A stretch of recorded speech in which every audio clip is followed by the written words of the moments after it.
Good morning friends. Today's topic is percentage. Already previous class in the percentage ಮೇಲೆ questions ನೋಡ್ತಾ ಹೋಗ್ತಾ ಇದೀವಿ. ಇವಾಗ ಯಾವ ತರ ಬರುತ್ತೆ ಕ್ವೆಶ್ಚನ್ಸ್ ನೋಡ್ತಾ ಹೋಗೋಣ. ಇವತ್ತಿನ ಮೊದಲನೇ ಪ್ರಶ್ನೆ.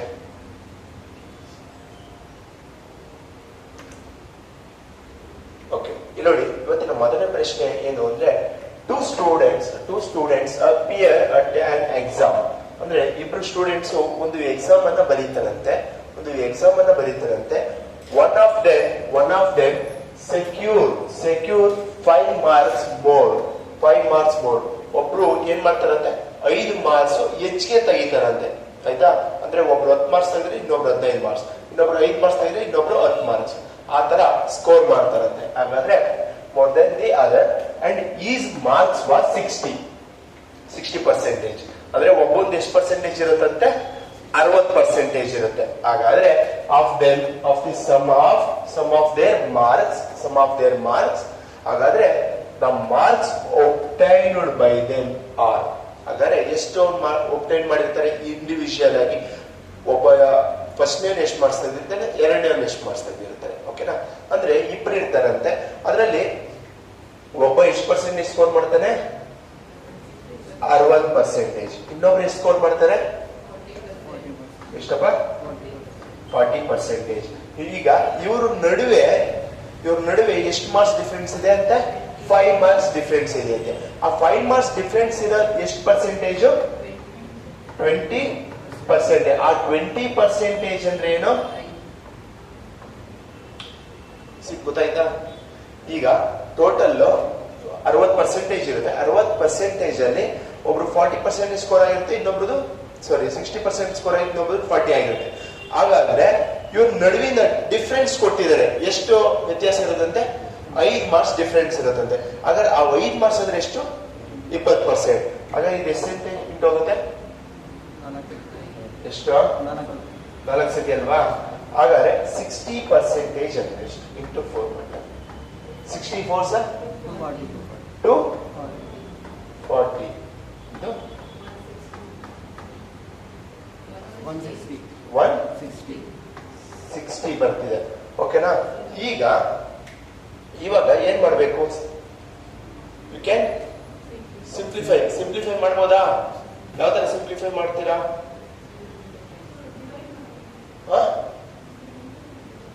ಒಂದು ನಿಮಿಷ. ಸಾರಿ ಅಣ್ಣ, ಮಲ್ಟಿಪ್ಲೈ ಡಿವಿಷನ್ ಡಿವೈಡ್ ತಾನೇ ಆಗ್ಬೇಕಲ್ಲ. ಮಲ್ಟಿಪ್ಲೈ ಮಾಡ್ತಾ ಇದೀವಿ. ಏನ್ರು ಇಲ್ಲಿ 5 ಬಂದಿದೆ ಅಂದ್ರೆ ಮಲ್ಟಿಪ್ಲೈ ಆಗ್ಬೇಕು, ಡಿವೈಡ್ ಆಗ್ಬೇಕಾ? Multiply divided by 4. ಈಗ ಡಿವೈಡೆಡ್ 4 ಆಗಿದೆ ಅಂದ್ರೆ ಇಲ್ಲಿ ಎಷ್ಟು ಹಾಕ್ಬೇಕು? Divided by 4. 60 ಡಿವೈಡೆಡ್ ಬೈ 4 ಅಂದ್ರೆ ಎಷ್ಟು? 4 ಇಂದ 4 1 4 ಎಷ್ಟು ಉಳಿತು? 20 ಉಳಿತು. 20 ಅಂದ್ರೆ 15. ಓಕೆ, 60% ಅಂದ್ರೆ 15. ಹಾಗಾದ್ರೆ ನೆಕ್ಸ್ಟ್ 40 ಅಲ್ಲಿ ಡಿವೈಡೆಡ್ ಬೈ 4 ಅಂದ್ರೆ 10. ಈಗ ಇವ್ರ ನಡುವೆ ಇಬ್ರದು ಎಷ್ಟು ಡಿಫರೆನ್ಸ್ ಇದೆ? 5 ಡಿಫರೆನ್ಸ್ ಇದೆಯಾ? ಒಬ್ರದು ಎಷ್ಟು ಸಿಗ್ತಿದೆ? 15 ಮಾರ್ಕ್ಸ್, ಇನ್ನೊಬ್ರದು 10 marks. Option A 15 marks and 10 marks. Okay, right down.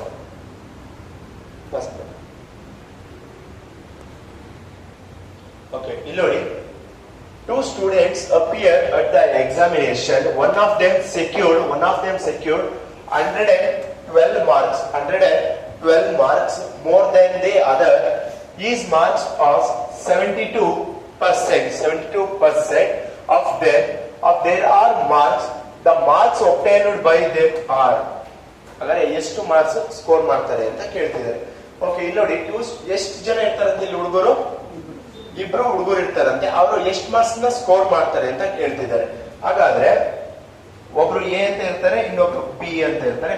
A ಅನ್ನೋರು ಎಷ್ಟು ಪರ್ಸೆಂಟೇಜ್ ಸ್ಕೋರ್ ಮಾಡಿರ್ತಾರೆ? 72% ಅವ್ರದ್ದಿರುತ್ತೆ. ಹಾಗಾದ್ರೆ ಬಿ ಅನ್ನೋದು ಎಷ್ಟಿರುತ್ತೆ? ಎಷ್ಟು? 28 ಇರುತ್ತೆ. ಹಾಗಾದ್ರೆ ಇವ್ರು ಇಬ್ರು ನಡುವಿನ ಮಾರ್ಕ್ಸ್ ವ್ಯತ್ಯಾಸ ಕೊಟ್ಬಿಟ್ಟಿದ್ದಾರೆ. ಎಷ್ಟು? 121. ಅದೆಷ್ಟು? ಎಷ್ಟಪ್ಪ? 44% ಇವ್ರ ನಡುವಿನ ವ್ಯತ್ಯಾಸ. ಹಾಗಾದರೆ 121 ಅಂದ್ರೆ ಎಷ್ಟು? 121 ಅಂದ್ರೆ ಎಷ್ಟು? ಓಕೆ, ಫೈಂಡ್ ಔಟ್ ಮಾಡ್ಬೋದಾ 44 ಇಂದ ಫಾರ್ ಎಕ್ಸಾಂಪಲ್ ಇದು ಯಾವ ಟೇಬಲ್ಸ್ ಅಲ್ಲಿ ಇಂಟು ಆಗುತ್ತೆ ಎಷ್ಟು 11 ಇಂದ 11 ಸಾರಿ 11 4 ಇದು 11 ಆಯ್ತಾ ಬೇರೆ ಇನ್ನೇನೋ ಡಿವೈಡ್ ಆಗುತ್ತಾ ಆಯ್ತಾ ನೆಕ್ಸ್ಟ್ ಈ 4 ಇಲ್ಲಿ ಇದೆಯಲ್ವಾ ಇದೆಲ್ಲದರಲ್ಲೂ ಡಿವೈಡ್ ಮಾಡ್ಬೋದಾ 4 ಇಂದ ಎಷ್ಟೇ ಓದಿ 4 1s 4 ಇಂದ ಎಷ್ಟೇ 4 7s 18s ಓಕೆನಾ ಹಾಗಾದ್ರೆ ಇದೆಷ್ಟು ಇಂಟು ಮಾಡೋಣ into 11 into 11 into 11 7 into 11 77 18 into 11 198 option ಏನಿದೆ ನೋಡಿ 198 77 ಆಪ್ಷನ್ ಸಿ ಓಕೆ ಓಕೆನಾ ಅಂದ್ರೆ ಓಕೆ ಇಲ್ಲಿ ನೋಡಿ in order of qualified in an exam one has to score 30% of the overall marks okay ಒಬ್ರು ಏನ್ ಮಾಡ್ತಾರಂತೆ in the order of the qualification of the one of them secure 30% of overall marks ಅಂದ್ರೆ total ಎಷ್ಟು marks ಇದೆ ಅದರಲ್ಲಿ ಎಷ್ಟು score secure ಮಾಡಿರ್ತಾರೆ 30% secure ಮಾಡಿರ್ತಾರೆ in an examination considering the 2 papers ಒಟ್ಟು ಎಷ್ಟು ಪೇಪರ್ ಇರುತ್ತೆ ಅಂದ್ರೆ 2 ಪೇಪರ್ ಇರುತ್ತೆ ಆ 2 ಪೇಪರ್ ಅಲ್ಲಿ ಎಷ್ಟು ಪರ್ಸೆಂಟೇಜ್ ಸ್ಕೋರ್ ಆಗಿರುತ್ತೆ ಅವ್ರದ್ದು 30% ಸ್ಕೋರ್ ಮಾಡಿರ್ತಾರಂತೆ ಹಾಗಾದ್ಮೇಲೆ a student secure 25% in the first paper of 200 marks ಅಂದ್ರೆ ಒಂದು ಸ್ಟೂಡೆಂಟ್ ಏನ್ ಮಾಡ್ತಾರೆ 25% ನ ಸ್ಕೋರ್ ಮಾಡ್ತಾರೆ ಎಷ್ಟು 25% ನ ಸ್ಕೋರ್ ಮಾಡ್ತಾರೆ ಆಫ್ ದಿ 200 200 ಮಾರ್ಕ್ಸ್ ನ ಪೇಪರ್ ಗೆ ಎಷ್ಟು ಮಾರ್ಕ್ಸ್ ಸ್ಕೋರ್ ಮಾಡ್ತಾರೆ 25% ಸ್ಕೋರ್ ಮಾಡ್ತಾರಂತೆ ಹಾಗಾದ್ರೆ minimum what is the percentage of the marks should be secured in the second paper of 300 marks ಹಾಗಾದ್ರೆ ಎರಡನೇ ಪೇಪರ್ ಅಲ್ಲಿ ಎಷ್ಟು ಮಾರ್ಕ್ಸ್ ಅನ್ನ ಅವರು ಸ್ಕೋರ್ ಮಾಡಿರ್ತಾರೆ ಓಕೆನಾ ಹಾಗಾದ್ರೆ ಕ್ವಾಲಿಫೈ ಆಗಕ್ಕೆ ಎಷ್ಟು ಎಕ್ಸಾಮಿನೇಷನ್ ಬೇಕು ಅಂತ ಕೇಳ್ತಾರೆ ಹಾಗಾದ್ರೆ ಇಲ್ಲಿ ಟೋಟಲ್ ಮಾರ್ಕ್ಸ್ ಎಷ್ಟು ಮಾರ್ಕ್ಸ್ ಪೇಪರ್ ಇದೆ 2 ಪೇಪರ್ ಇಂದ ಎಷ್ಟು ಮಾರ್ಕ್ಸ್ ಇದೆಯಪ್ಪ ಒಂದು 200 ಮಾರ್ಕ್ಸ್ ಪೇಪರ್ ಇರುತ್ತೆ ಫಸ್ಟ್ ಪೇಪರ್ ಸೆಕೆಂಡ್ ಮಾರ್ಕ್ಸ್ ಇನ್ನೊಂದು 300 ಹಾಗಾದ್ರೆ ಟೋಟಲ್ ಎಷ್ಟು ಮಾರ್ಕ್ಸ್ ಪೇಪರ್ ಆಯ್ತು ಎಷ್ಟಪ್ಪ 500 ಮಾರ್ಕ್ಸ್ ಪೇಪರ್ ಇದೆ ಹಾಗಾದ್ರೆ ಈ 500 ಮಾರ್ಕ್ಸ್ ಗೆ ಅವ್ರು ಎಷ್ಟು ಸ್ಕೋರ್ ಆಗಿರುತ್ತಂತೆ 2 ಓವರ್ ಆಲ್ ಇಲ್ಲಿ ಹೇಳಿದ್ದಾರೆ ಎಷ್ಟು ಪರ್ಸೆಂಟೇಜ್ ಅಂತಪ್ಪ ಟೋಟಲ್ ಗೆ 30% 500 ಗೆ 30% ಅಂದ್ರೆ ಎಷ್ಟು 1010 ಕ್ಯಾನ್ಸಲ್ 5 3s ಎಷ್ಟು 150 ಮಾರ್ಕ್ಸ್ ನ ಸ್ಕೋರ್ ಮಾಡಿರ್ತಾರೆ ಯಾವಾಗ ಟೋಟಲ್ ಹಾಗಾದ್ರೆ ಸಪರೇಟ್ ಆಗಿ ಹೇಳಿದ್ದಾರೆ 200 ಮಾರ್ಕ್ಸ್ ತಗೊಂಡಾಗ ಎಷ್ಟು ಸ್ಕೋರ್ ಮಾಡ್ತಾರಂತೆ 25% 200 ಗೆ 25 ಅಂದ್ರೆ ಎಷ್ಟು 150 25 ಓಕೆ ಎಷ್ಟು 50 ಎಷ್ಟು ಮಾರ್ಕ್ಸ್ ಸ್ಕೋರ್ ಮಾಡ್ತಾರೆ 50 ಮಾರ್ಕ್ಸ್ ಸ್ಕೋರ್ ಮಾಡ್ತಾರೆ ಹಾಗಾದ್ರೆ ಈಗ ನಮ್ಗೆ ಇನ್ನೊಂದು ಪೇಪರ್ ಬೇಕಿದೆಯಲ್ವಾ ಇನ್ನೊಂದು ಪೇಪರ್ ಬೇಕು ಇಲ್ಲೇ ಮೈನಸ್ ಮಾಡೋಣ 300 ಹಾಗಾದ್ರೆ ಇಲ್ಲಿ ಮೈನಸ್ ಮಾಡ್ರೆ ಎಷ್ಟು 100 ಹಾಗಾದ್ರೆ 300 ಗೆ 100 ಸ್ಕೋರ್ ಮಾಡ್ತಾರೆ ಅಂದ್ರೆ ಏನ್ ಹೇಳಿ 300 ಗೆ 100 ನ ಸ್ಕೋರ್ ಮಾಡ್ತಾರೆ ಅಂದ್ರೆ ನನಗೆ 100 ಗೆ ಎಷ್ಟು ಅಂತ ಅಲ್ವಾ ಬೇಕಿರೋದು ಎಷ್ಟು 100 ಗೆ ಎಷ್ಟು ಅಂತ ಹಾಗಾದ್ರೆ 100 ಗೆ ಎಷ್ಟು 0 ಕ್ಯಾನ್ಸಲ್ 3 ಇಂದ ಇದು ಎಷ್ಟು ಇಂಟು ಆಗುತ್ತೆ ಆಲ್ರೆಡಿ ನಮ್ಗೆ ಗೊತ್ತು ಇದು ನೋಡ್ತಾ ಇದ್ರೆ ಹೇಗೆ ಗೊತ್ತಾಗುತ್ತೆ ಈಸಿಯಾಗಿ 33.33 ಇಂಟು 33.33 ಅವರು ಸ್ಕೋರ್ ಆಗಿರುತ್ತೆ option C okay right down ನೋಡಿ in an order of qualify in an exam one has to secure 35% so 35% of the overall marks ಒಬ್ರು ಏನ್ ಮಾಡ್ತಾರೆ 35% in one of the secure 35% in overall ಎಷ್ಟು exam ಎಷ್ಟು papers ಇರುತ್ತೋ ಅದ್ರಲ್ಲಿ total ಎಷ್ಟು secure ಮಾಡ್ತಿದ್ದಾರೆ 35% ಸೆಕ್ಯೂರ್ ಮಾಡ್ತಿದ್ದಾರೆ in the examination consisting of 2 papers exam ಅಲ್ಲಿ ಎಷ್ಟು ಪೇಪರ್ ಇರುತ್ತೆ 2 ಪೇಪರ್ ಇರೋದಂತೆ okay a student secured 42 percentage. A student secured 42 percentage in the first paper of 250 marks. Okay, ಎಷ್ಟು ಮಾರ್ಕ್ಸ್ ಸ್ಕೋರ್ ಮಾಡ್ತಾರೆ? 250 ಮಾರ್ಕ್ಸ್. ಎಷ್ಟು ಪರ್ಸೆಂಟೇಜ್ಗೆ? 42 ಪರ್ಸೆಂಟೇಜ್ಗೆ 250 ಮಾರ್ಕ್ಸ್ ಅನ್ನ ಸ್ಕೋರ್ ಮಾಡ್ತಾರೆ. ಅಂದ್ರೆ the minimum of the percentage of the marks should be secured in the second paper is 350 marks. In the order of the qualifying the examination is. Okay, total ಎಷ್ಟು marks ನ exam ಬರೀತಿದ್ದಾರೆ ಅವರು? ಎಷ್ಟಪ್ಪ? 600 marks ಗೆ exam ಬರೀತಾರೆ. ಆ 600 marks ಗೆ exam ಅಲ್ಲಿ ಅವ್ರು ಎಷ್ಟು ಪರ್ಸೆಂಟೇಜ್ ಸ್ಕೋರ್ ಮಾಡ್ತಿದ್ದಾರೆ? 35 ಪರ್ಸೆಂಟೇಜ್ ನ ಸ್ಕೋರ್ ಮಾಡ್ತಾರೆ. ಹಾಗಾದ್ರೆ 600 ಗೆ 35 ಪರ್ಸೆಂಟೇಜ್ ಅಂದ್ರೆ ಎಷ್ಟು? ನಿಮ್ಗೆ ಪರ್ಸೆಂಟೇಜ್ ಕನ್ವರ್ಟ್ ಮಾಡೋದು ಕಷ್ಟ ಆಗ್ತಿದ್ಯಾ? ನೋಡಿ, ಯಾವಾಗ ಪರ್ಸೆಂಟೇಜ್ ಅಂದ್ರೆ ಏನ್ ಗೊತ್ತಂದ್ರ, ಏನ್ ಕೊಟ್ಟಿರ್ತಾರೆ ಅದು ಬರೀತೀರಾ, ಇಂಟು ಬೈ 100 ಅಷ್ಟೇ. ಇಲ್ಲಿ 200 ಹೋಯ್ತು. ಇನ್ನೇನ್ ಕೆಲಸ ಇದೆ? 35 ಇಂಟು 6. 36 ಎಷ್ಟು? 36 36 180 ಸಿಗ್ತಾ? 6 5 ಎಷ್ಟು? ಮಾಡಿ ಎಷ್ಟಾಯ್ತು? ಓಕೆನಾ? ಎಷ್ಟಪ್ಪ? 210 ಆಯ್ತು. ನೆಕ್ಸ್ಟ್ ಇನ್ನೊಂದು ಎಷ್ಟು? 250 ಮಾರ್ಕ್ಸ್ ಬರೀತಾರ. ಇನ್ನೊಂದು 250 ಮಾರ್ಕ್ಸ್ ಗೆ ಎಷ್ಟು ಸ್ಕೋರ್ ಮಾಡ್ತಾರಂತೆ? ಎಷ್ಟು? 42 ಪರ್ಸೆಂಟೇಜ್. ಹಾಗಾದ್ರೆ 250 ಗೆ 42 ಪರ್ಸೆಂಟೇಜ್ ಅಂದ್ರೆ ಎಷ್ಟು? 250 ಗೆ ಇಂಟು 42 ಬೈ 100 1010 5 ಇಂದ 5 is 5 2 is 2 ಇಂದ 2 1s 21 5 2s 100 105. ಓಕೆನಾ? ಹಾಗಾದ್ರೆ ನಮ್ಗೆ 600ಕ್ಕೆ 210 ಮಾರ್ಕ್ಸ್ 210 ಪರ್ಸೆಂಟೇಜ್ ಅಂತ ಆಯ್ತು. ಈ 250 ಗೆ 105 ಅಂತ ಆಯ್ತು. ಹಾಗಾದ್ರೆ ಉಳಿದಿದೆ ಎಷ್ಟು? ನಮ್ಗೆ ಬೇಕಿರೋದು 350 ಅಲ್ವಾ? 350 ಅಂದ್ರೆ ಎಷ್ಟು? 350 ಗೆ ಇಲ್ಲಿ ಎಷ್ಟು ಉಳಿತಿದೆ? 105. ಹಾಗಾದ್ರೆ 350 ಗೆ 105 ಅಂದರೆ 350 ಗೆ 105 ಆದರೆ 100 ಗೆ ಎಷ್ಟು? ಸಿಂಪ್ಲಿಫೈ ಮಾಡಿ. 10 ಕ್ಯಾನ್ಸಲ್. ಓಕೆ, ಇಲ್ಲೇ ಸಿಂಪ್ಲಿಫೈ ಮಾಡೋದ? 5 ಇಂದ ಎಷ್ಟು ಸತಿ ಹೋಗ್ತಿದ್ದು? 5 7 ಇಂದ 7 ಇಂದ ಎಷ್ಟು ಸತಿ ಇಂಟು ಆಗುತ್ತೆ? 7 1s 7. ಓಕೆ, ಎಷ್ಟು ಉಳಿತಿದೆ? 3 ಮೀನ್ಸ್ 35. 35 ಅಂದ್ರೆ 7 5s ಇಂಟು 50 15 2s 30 ಪರ್ಸೆಂಟೇಜ್. ಎಷ್ಟಪ್ಪ? Option A 30%. Okay, right now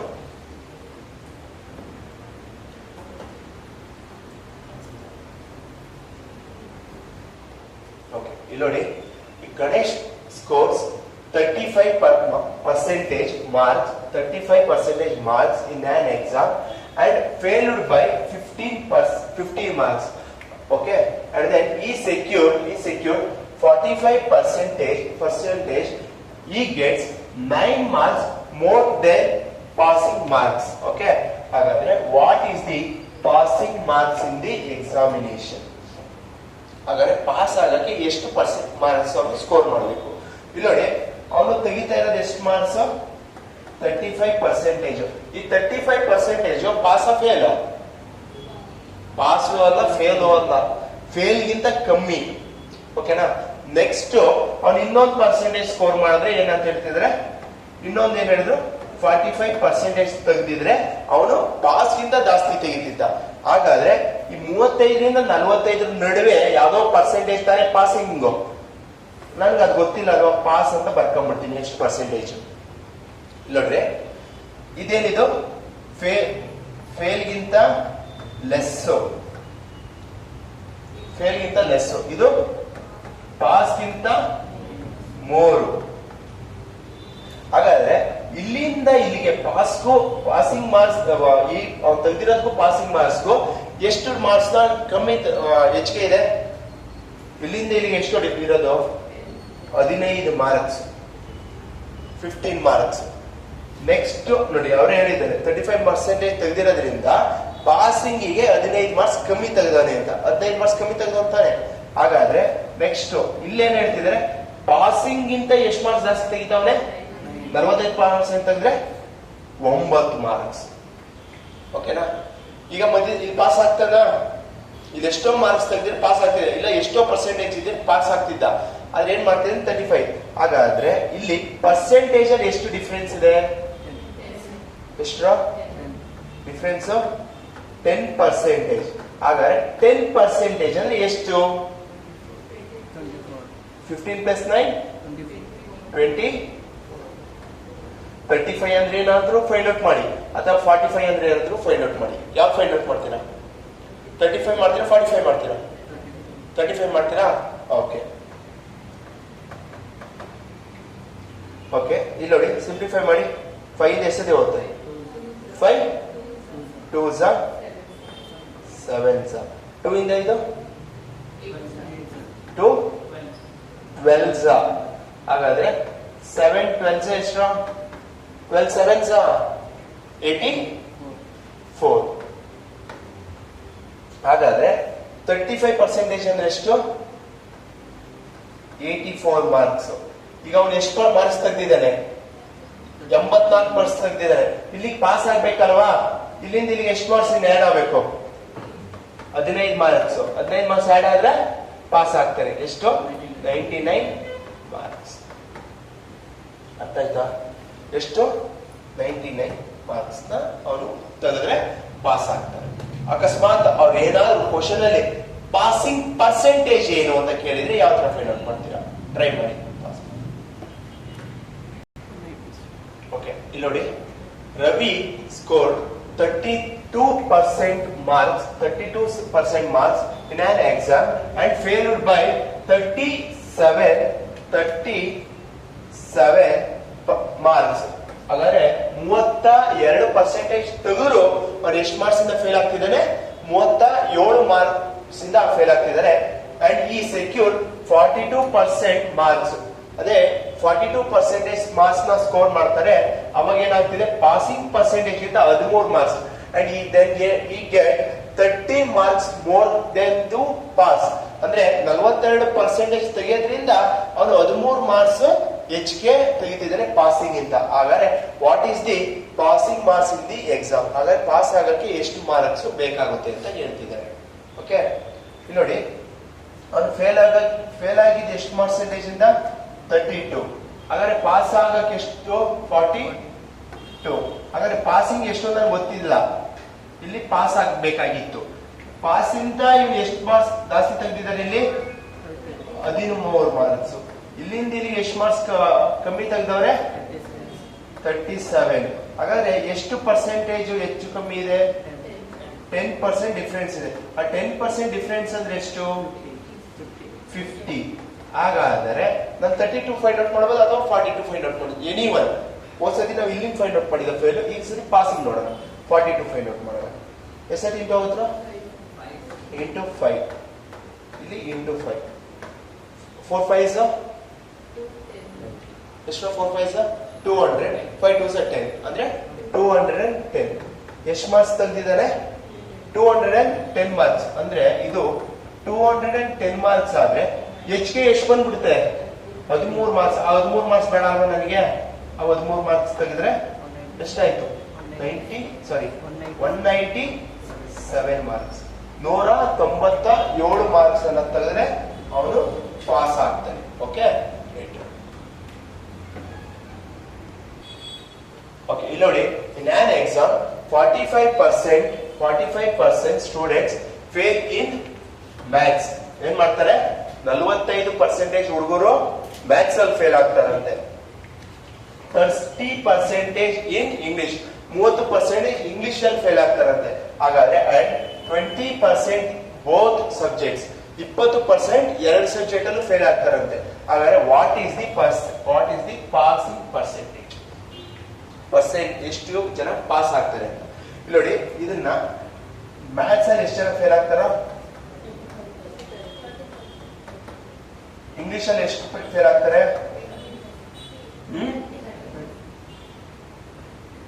30. ಹಾಗಾದ್ರೆ ಎರಡು ಸಬ್ಜೆಕ್ಟ್ ಇಂದ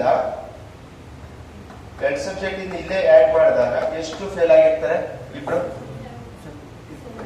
75% ಫೇಲ್ ಆಗ್ತಾರೆ. ಅಂದ್ರೆ ಇಲ್ಲಿ ಇನ್ನೊಂದು 20% ಏನ್ ಹೇಳಿದಾರೆ ಗೊತ್ತಾ? ಇದ್ರಲ್ಲಿ ಇರ್ತಾರಲ್ಲ, ಇಲ್ಲೂ ಫೇಲ್ ಆಗಿರ್ತಾರೆ, ಇಲ್ಲೂ ಫೇಲ್ ಆಗಿರ್ತಾರೆ. ಎರಡು ಕಡೆನೂ ಫೇಲ್ ಆಗಿರೋದು ಇದ್ರಲ್ಲಿ 75 ಜನ ಆಗ್ತಾ ಇದ್ದಾರೆ. ಹಾಗಾದ್ರೆ 20% ಮೈನಸ್ ಮಾಡ್ಬೇಕಾ? ಹಾಗಾದ್ರೆ ಆ 20% ಮೈನಸ್ ಮಾಡಿದ್ರೆ ಎಷ್ಟಾಗುತ್ತೆ? 55% ಏನಾಗಿದ್ದಾರೆ? ಫೇಲ್ಯೂರ್ಸ್ ಇದ್ದಾರೆ. ಈ 55% ಫೇಲ್ಯೂರ್ಸ್ ಇರ್ತಾರೆ ಅಂದ್ರೆ ಪಾಸ್ ಆಗಿರೋದು ಎಷ್ಟು? ಟೋಟಲ್ 100 ಅಲ್ಲಿ 55 ಫೇಲ್ಯೂರ್ಸ್ ಆದ್ರೆ ಪಾಸ್ ಆಗಿರೋದು ಎಷ್ಟು? 45% ಪಾಸ್ ಆಗಿರ್ತಾರೆ. ಓಕೆ, ಇದೊಂದು ಮೆಥಡ್. ಎಲ್ಲರಿಗೂ ವೆನ್ ಡಯಾಗ್ರಾಮ್ ಮಾಡಕ್ ಬರುತ್ತಾ? ವೆನ್ ಡಯಾಗ್ರಾಮ್ ಬರುತ್ತಾ? ಆ ವೆನ್ ಡಯಾಗ್ರಾಮ್ ಅಲ್ಲಿ ಎಷ್ಟು ಸಬ್ಜೆಕ್ಟ್ಸ್ ಇದೆ ನಮ್ಮ ಹತ್ರ? 2 ಸಬ್ಜೆಕ್ಟ್ಸ್ ಇದೆ. ಇದನ್ನ ಏನಂತ ತಗೋದು? ಮ್ಯಾಥ್ಸ್. ಇದನ್ನ ಇಂಗ್ಲಿಷ್. ಮ್ಯಾಥ್ಸ್ ಅಲ್ಲಿ ಈಗ ಏನ್ ಹೇಳ್ತಿದೆ, ಫಸ್ಟ್ ಯಾವತ್ತೇಳಿ ವೆನ್ ಡಯಾಗ್ರಾಮ್ ಬರೆಯುವಾಗ ಈ ನಡುವೆ ಇದೆಯಲ್ಲ, ಇದನ್ನ ಫಸ್ಟ್ ಸಾಲ್ವ್ ಮಾಡಿ. ಅಂದ್ರೆ ಮ್ಯಾಥ್ಸ್ ಮತ್ತೆ ಇಂಗ್ಲಿಷ್ ಎರಡು ಒಟ್ಟಿಗೆ ಫೇಲ್ ಆಗಿರೋರು ಎಷ್ಟು ಜನ? ಎಷ್ಟಪ್ಪ? ಎಷ್ಟು? 20% ಇಲ್ಲಿ ಬರ್ಕಂತೀರಾ. ನೆಕ್ಸ್ಟ್ ಏನ್ ಮಾಡ್ತೀರಾ? ಮ್ಯಾಥ್ಸ್ ಅಲ್ಲಿ ಫೇಲ್ ಆಗಿರೋರು ಎಷ್ಟು? 45%. ಇಲ್ಲಿ ಆಲ್ರೆಡಿ ಇದು ಮ್ಯಾಥ್ಸ್ ಬಂದು 45 ಅಂದ್ರೆ ಆಲ್ರೆಡಿ ಎಷ್ಟು ಜನ ಇದ್ದಾರೆ ಮ್ಯಾಥ್ಸ್ ಅಲ್ಲಿ? 20 ಜನ ಇದ್ದಾರೆ. ಇಲ್ಲಿ ಎಷ್ಟು ಜನ ಉಳ್ಕೊಂತವ್ರೆ? ಎಷ್ಟು ಜನ ಉಳ್ಕೊಂಡಿದ್ದಾರೆ? 25. ಆಯ್ತು. ಇಂಗ್ಲಿಷ್ ಅಲ್ಲಿ ಎಷ್ಟು ಜನ ಫೇಲ್ ಆಗಿದ್ದಾರೆ? 30. ಇಲ್ಲಿ ಆಲ್ರೆಡಿ ಎಷ್ಟು ಜನ ಇದ್ದಾರೆ ಫೇಲ್ ಆಗಿರೋರು ಇಂಗ್ಲಿಷ್? 20. ಇಲ್ಲಿ ಎಷ್ಟು ಜನ ಉಳಿದು ಇರ್ತಾರೆ? 30 ಜನ ಇರ್ಬೇಕಾಗಿತ್ತು, ಆಲ್ರೆಡಿ 20 ಇದ್ದಾರೆ. ಇಲ್ಲಿ ಎಷ್ಟು ಉಳ್ಕೊಂಡಿದ್ರೆ 10 ಜನ. ಈ ಟೋಟಲ್ ಆಡ್ ಮಾಡಿದ್ರೆ ಫೇಲ್ಯೂರ್ಸ್ ಗೊತ್ತಾಗ್ತಾರಲ್ವಾ? ನೋಡಿ, ಇದು both subject individual only for maths ಅಲ್ಲಿ ಎಷ್ಟು ಫೇಲ್ ಆಗಿದ್ದಾರೆ, ಇಂಗ್ಲಿಷ್ ಅಲ್ಲಿ ಎಷ್ಟು ಫೇಲ್ ಆಗಿದ್ದಾರೆ. ಆಡ್ ಮಾಡಿ 25 + 20 45 + 10. ಹಾಗಾದ್ರೆ 55% ಏನಾಗಿರ್ತಾರೆ? ಏನಾಗಿರ್ತಾರೆ? ಫೇಲ್ ಆಗಿರ್ತಾರೆ. ಹಾಗಾದ್ರೆ ಪಾಸ್ ಆಗಿರೋರು ಎಷ್ಟು ಬರ್ತಾರೆ? 45%. Okay, right. 2 ಮೆಥಡ್ ಇದೆ, ಎರಡರ ಯಾವ್ದು ಬೇಕಾದ್ರೆ ಸಾಲ್ವ್ ಮಾಡಿ. ಓಕೆ, ಇಲ್ಲಿ ನೋಡಿ, ಒಂದು ಪರೀಕ್ಷೆಯಲ್ಲಿ 22% ವಿದ್ಯಾರ್ಥಿಗಳು ವಿಜ್ಞಾನದಲ್ಲಿಯೂ ಮತ್ತು 48% ವಿದ್ಯಾರ್ಥಿಗಳು ಕನ್ನಡದಲ್ಲಿಯೂ ಹಾಗೂ 11% ವಿದ್ಯಾರ್ಥಿಗಳು 2 ವಿಷಯಗಳಲ್ಲೂ ಫೇಲ್ ಆಗುತ್ತಾರೆ. ಶೇಕಡವಾರು ಪಾಸ್ ಆಗುವ ಫಲಿತಾಂಶ ಎಷ್ಟು? ಏನ್ ಮಾಡ್ತಾರೆ? ಎಷ್ಟು ಸಬ್ಜೆಕ್ಟ್ಸ್ ಇದೆಯಪ್ಪ? 22% ಯಾವ ಸಬ್ಜೆಕ್ಟ್ ಅಲ್ಲಿ ಫೇಲ್ ಆಗಿದ್ದಾರೆ? ವಿಜ್ಞಾನದಲ್ಲಿ. ಅದಾದ್ಮೇಲೆ ನೆಕ್ಸ್ಟ್ 48% ಯಾವ ಸಬ್ಜೆಕ್ಟ್ ಅಲ್ಲಿ? ಕನ್ನಡದಲ್ಲಿ ಫೇಲ್ ಆಗ್ತಾರಂತೆ. ಹಾಗಾದ್ರೆ 2 ಸಬ್ಜೆಕ್ಟ್ 2 ವಿಷಯದಲ್ಲಿ ಎಷ್ಟು ಜನ ಫೇಲ್ ಆಗಿದ್ದಾರೆ? 11 ಜನ. ಓಕೆನಾ? ಇದು ಯಾವ ಸಬ್ಜೆಕ್ಟ್? ಸೈನ್ಸ್. ಇದು ಕನ್ನಡ. 2 ಸಬ್ಜೆಕ್ಟ್ ಇಂದ ಫೇಲ್ ಆಗಿರೋರು ಎಷ್ಟು ಜನ? 11 ಜನ. ಸೈನ್ಸ್ ಅಲ್ಲಿ ಒಟ್ಟು ಫೇಲ್ ಆಗಿರೋರು ಎಷ್ಟು? 48. ಅಂದ್ರೆ ಎಷ್ಟಾಯ್ತು? 22. ಸಾರಿ, 22 ಅಲ್ಲ, 22. ಇಲ್ಲಿ ಆಲ್ರೆಡಿ 11 ಜನ ಫೇಲ್ ಆಗ್ಬಿಟ್ಟವೆ. ಇನ್ನು ಎಷ್ಟು ಜನ ಇದ್ದಾರೆ ಇಲ್ಲಿ? 11 ಜನ. ಹಾಗಾದ್ರೆ ಕನ್ನಡದಲ್ಲಿ ಎಷ್ಟು? 48. ಎಷ್ಟು ಜನ ಇನ್ನಿರುತ್ತಾರೆ ಇಲ್ಲಿ? 37 ಜನ. ಹಾಗಾದ್ರೆ ಟೋಟಲ್ ಎಷ್ಟು ಜನ ಫೇಲ್ ಆಗಿದ್ದಾರೆ ನೋಡಿ? 37. 10, 20, 20. 20 + 30 50. 50 + 7 57, 58, 59. ಒಟ್ಟು ಟೋಟಲ್ ಫೇಲ್ ಎಷ್ಟು? Total fail 59. ಹಾಗಾದ್ರೆ ಟೋಟಲ್ ಪಾಸ್ ಎಷ್ಟಾಗ್ತಾರೆ? 100 ಅಲ್ಲಿ 41% ಪಾಸ್ ಆಗ್ತಾರೆ. ಎಷ್ಟು ಜನ ಪಾಸ್ ಆಗ್ತಾರೆ? 41% ಪಾಸ್ ಆಗ್ತಾರೆ. Okay, right out. ಓಕೆ, ಇಲ್ಲಿ ನೋಡಿ, ಎವ್ರಿ ಮಂತ್ ದಿವ್ಯಾ ಸ್ಪೆಂಡ್ಸ್ 30% ಏನ್ ಮಾಡ್ತಾರಂತೆ? ಹೌಸ್ ರೆಂಟಿಗೆ ಖರ್ಚು ಮಾಡ್ತಾರಂತೆ. ಅದು ಇನ್ಕಮ್. ಓಕೆನಾ? ಅವರ ಸಂಬಳದಲ್ಲಿ. ಅದಾದ್ಮೇಲೆ 20% of the rest on home expense. ಅಂದ್ರೆ ಇಲ್ಲಿ ಖರ್ಚು ಮಾಡಿರೋದು ಉಳಿದಿರೋದ rest of the home expense ಖರ್ಚು ಮಾಡ್ತಾರಂತೆ. ಹಾಗಾದ್ರೆ if she does savings is 19,600, then what is this total monthly salary? ಹಾಗಾದ್ರೆ ಅವರ ಒಟ್ಟು ಸಂಬಳ ಎಷ್ಟು ಅಂತ ಕೇಳ್ತಿದ್ದಾರೆ. ಓಕೆನಾ? ಓಕೆ, ನೋಡಿ ಫಸ್ಟ್ ನಮ್ಮ ಹತ್ರ ಏನ್ ಫೈಂಡ್ ಔಟ್ ಮಾಡಕ್ ಹೇಳ್ತಿದ್ದಾರೆ, 19,600 ರೂಪಾಯಿ ಏನು ಸೇವಿಂಗ್ಸ್. ಹಾಗಾದ್ರೆ ಸೇವಿಂಗ್ಸ್ ಪರ್ಸೆಂಟೇಜ್ ನ ಫೈಂಡ್ ಔಟ್ ಮಾಡ್ಬಿಡೋಣ ಈಸಿಯಾಗಿ. ಅದನ್ನ ಫೈಂಡ್ ಔಟ್ ಮಾಡಿದ್ರೆ ಎಷ್ಟು ಅಮೌಂಟ್ ಸಂಬಳ ಬರ್ತಿತ್ತು ಅಂತ ಗೊತ್ತಾಗೋಗುತ್ತೆ. ಅಂದ್ರೆ ನಮ್ಮ ಹತ್ರ ಇನಿಷಿಯಲ್ ಎಷ್ಟು ರೂಪಾಯಿ ಇತ್ತು ಸಂಬಳ? 100 ರೂಪೀಸ್ ಇತ್ತು. ಹಾಗಾದ್ರೆ ನಾನು ಏನ್ ಮಾಡ್ತಾ ಇದ್ದೀನಿ, 30% ಏನ್ ಮಾಡ್ತಾ ಇದ್ದೀನಿ, 30% ಏನ್ ಮಾಡ್ತಾ ಇದ್ದೀನಿ, ಮನೆ ಬಾಡಿಗೆ ಕಟ್ತೀನಿ. ಮನೆ ಬಾಡಿಗೆ ಕಟ್ಟಿದ್ರೆ 30% ನನ್ನ ಹತ್ರ ಎಷ್ಟು ಉಳ್ಕೊಂಡಿರೋದ್ರಿಂದ 70% ಉಳ್ಕೊಂಡಿರುತ್ತೆ. ಈ 70% ಅಲ್ಲಿ ನನ್ನ ಮನೆ ಬಾಡಿಗೆಗೆ ಎಷ್ಟು ಖರ್ಚು ಮಾಡ್ತೀನಿ, 20% ಖರ್ಚು ಮಾಡ್ತೀನಿ. ಆ 20% ಖರ್ಚು ಮಾಡ್ತೀನಿ ಅಂದ್ರೆ ಎಷ್ಟು ಉಳ್ಕೊಳ್ಳುತ್ತೆ, 14 ಭಾಗ ಮಾಡ್ತೀನಿ. ಹಾಗಾದ್ರೆ ಎಷ್ಟು ಇಲ್ಲಿ 56% ಇನ್ನ ನಾನು ಉಳಿಸ್ತಾ ಇರೋದು. ಎಷ್ಟು ಪರ್ಸೆಂಟೇಜ್ ನನ್ನ ಹತ್ರ ಇನ್ನ ಉಳಿದಿದೆ, 56%. ಈ ತರ ಆದ್ರೂ ಸಾಲ್ವ್ ಮಾಡಿ. ಸರಿ, ಇಲ್ಲ ಅಂದ್ರೆ ಫಸ್ಟ್ ಎಷ್ಟಿದೆ ನಿಮ್ಮ ಹತ್ರ ದುಡ್ಡು, 100 ರೂಪಾಯಿ ಇರುತ್ತೆ. 100 ರೂಪಾಯಿಯಲ್ಲಿ ಎಷ್ಟು ಖರ್ಚು ಮಾಡ್ತಿದೀವಿ, 30%. 100 ಮೈನಸ್ 30 70% ಅಂದ್ರೆ ಬೈ 100 ಇಂಟು ನೆಕ್ಸ್ಟ್ ಎಷ್ಟು ಖರ್ಚು ಮಾಡ್ತೀರಾ, 20 ಬೈ ಸಾರಿ ಎಷ್ಟು ಖರ್ಚು ಮಾಡ್ತೀವಿ, 20%. 100ರಲ್ಲಿ 20 ಹೋದ್ರೆ 80 ಬೈ 100. ಓಕೆ, ಹಾಗಾದ್ರೆ ಈ zero ಕ್ಯಾನ್ಸಲ್, 1 ಕ್ಯಾನ್ಸಲ್, 1 ಕ್ಯಾನ್ಸಲ್. 7 8 56%. ಎರಡರಲ್ಲಿ ಯಾವ್ದು ಈಸಿ ಆಗುತ್ತೋ ಅದನ್ನ ಸಾಲ್ವ್ ಮಾಡಿ. ಈಗ ನಮ್ಮ ಹತ್ರ ಎಷ್ಟು ಅಮೌಂಟ್ ಉಳ್ಕೊಂಡಿದೆ, ಇನ್ನ 56% ಉಳ್ಕೊಂಡಿದೆ. ಈ 56% ಅಂದ್ರೆ ಎಷ್ಟು ಅಮೌಂಟ್ ನಮ್ಮ ಹತ್ರ ಇರೋದು, 19,600 ರೂಪಾಯಿ ಅಲ್ವಾ? ಹಾಗಾದ್ರೆ 100% ಅಂದ್ರೆ ಎಷ್ಟು, 56 ಇಂದ ಎಷ್ಟೊತ್ತಿ ಹೋಗುತ್ತೆ, ಎಷ್ಟು ಟೈಮ್ಸ್ ಹೋಗುತ್ತೆ, 35 ಟೈಮ್ಸ್ ಹೋಗುತ್ತೆ. ಓಕೆನಾ? ಇಂಟು 35 ಟೈಮ್ಸ್ ಎಷ್ಟಾಯ್ತು, 35 ಸಾರಿ 350 ಟೈಮ್ಸ್. 350 ಟೈಮ್ಸ್ ಅಂದ್ರೆ 35,000 ಅವರ ಸಂಪಾದನೆ ಆಗಿರುತ್ತೆ. Okay, right.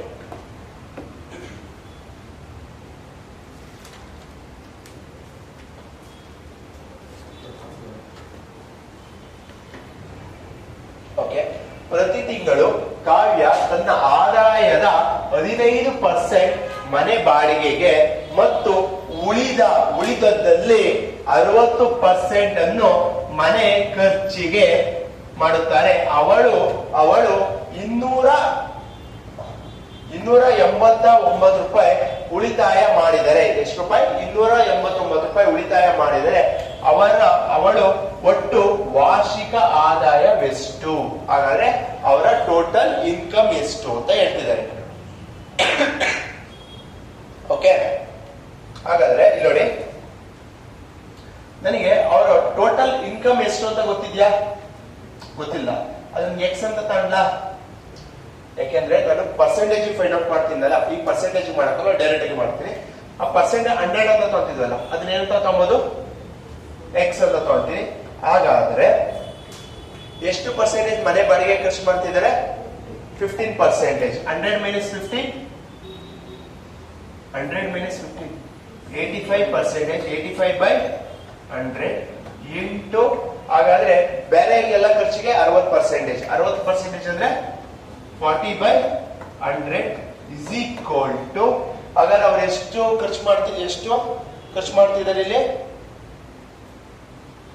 ಎಷ್ಟು ಖರ್ಚು ಮಾಡ್ತಿದಾರಪ್ಪ, ಎಷ್ಟು ಉಳಿಸ್ತಾ ಇದ್ದಾರೆ, 289 289 ರೂಪಾಯಿ ಉಳಿಸ್ತಾ ಇದ್ದಾರೆ.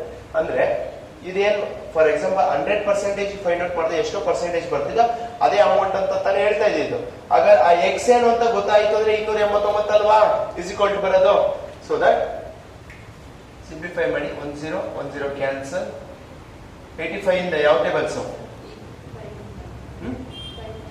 5 ಇಂದನಾ, 5 ಇಂದ ಎಷ್ಟತಿ, 17 ಇಂದನಾ, 17 ಇಂದ ಡಿವೈಡ್ ಆಗುತ್ತಾ, 17 ಇಂದ 17 ಇಂದ ಎಷ್ಟದು 17 ಅದು 85 ನಲ್ಲಿ ಡೈರೆಕ್ಟ್ ಹೋಗುತ್ತೆ.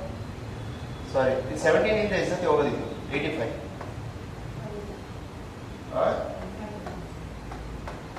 5 17 5 17 ಓಕೆ ಅಲ್ವಾ. ಆಯ್ತು. ನೆಕ್ಸ್ಟ್ 4 ಇದೆ ಅಲ್ವಾ. ಈ 4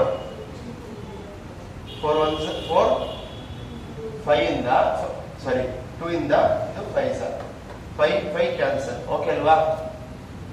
ನೆಕ್ಸ್ಟ್ 2 1s 2 50s ಓಕೆನಾ. ಹಾಗಾದ್ರೆ x is equal to ಇಲ್ಲೇನಿದೆ ಅದನ್ನ ಇಂಟು ಆಗುತ್ತೆ 17 ಇಂಟು 50 ಎಷ್ಟಪ್ಪ 17 5s 850. ಎಷ್ಟು ರೂಪಾಯಿ ಅವನ ಇನ್ಕಮ್ 850 ರೂಪಾಯಿ ಅವರ ಮಂತ್ಲಿ ಇನ್ಕಮ್. ಆದ್ರೆ ಇಲ್ಲಿ ಏನ್ ಕೇಳ್ತಾ ಇದೀವಿ ವಾರ್ಷಿಕ ಆದಾಯ. ಇಲ್ಲಿ ಸಿಕ್ಕಿದ್ದು ಯಾವತ್ತದು ಅವ್ನ ತಿಂಗಳದು. ಆಗ ನಮ್ಗೆ ಇಯರ್ಲಿ ಬೇಕು ಅಂದ್ರೆ ಏನ್ ಮಾಡ್ಬೇಕು ಇಂಟು 12 850 ರುಪೀಸ್ ಅದು ಒಂದು ತಿಂಗಳಿಗೆ. ಹಾಗಾದ್ರೆ ಮಂತ್ಲಿ ಇನ್ಕಮ್ ನೋಡ್ತೀವಿ ಅಂದ್ರೆ ಇಂಟು 12 ಎಷ್ಟಾಗುತ್ತೆ ಎಷ್ಟು 12 5s 60 12 8s 96 plus 6 100. ಹಾಗಾದ್ರೆ ವರ್ಷದ ಸಂಪಾದನೆ ಎಷ್ಟೌದು 10,200. ಮಾಸಿಕ ಆದಾಯ ಎಷ್ಟು 850. ಹಾಗಾದ್ರೆ answer option D 10,200. Okay right down. ಓಕೆಪ್ಪ ಇವತ್ತಿನ ಹೋಮ್ವರ್ಕ್ ಕ್ವಶನ್ ಆಗಿರುತ್ತೆ. ಸಾಲ್ವ್ ಮಾಡಿ ಆಮೇಲೆ ಆನ್ಸರ್ನ ಕಮೆಂಟ್ ಸೆಕ್ಷನ್ ಸಾಲ್ವ್ ಮಾಡಿ. Okay thank you.